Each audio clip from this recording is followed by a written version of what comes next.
Winston Churchill అంటాడు, pessimist sees difficulty in every opportunity and an optimist sees opportunity in every difficulty అంటాడు.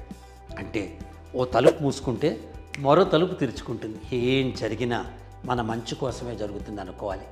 ఒక చిన్న విషయం మనకి దూరం అయితే ఒక పెద్ద అవకాశం మన కోసం వేరే చోట ఉంది, వేచి ఉంది అని అర్థం. పాజిటివ్ థింకర్స్కి ఎప్పుడూ అవకాశాలు వస్తూనే ఉంటాయి.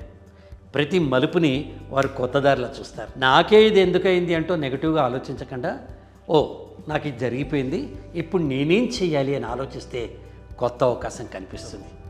మనమే మన టైంని బెస్ట్ టైంగా మార్చుకోవచ్చు. వారం, వర్జం, రాహుకాలం అంటే ఆలోచించే వారి కోసం కాలం ఆగదు. ప్రతి నిమిషం పనికొస్తుంది అని పరుగు పెట్టే వారి కోసం అవకాశాలు వస్తూనే ఉంటాయి, అందుతూనే ఉంటాయి.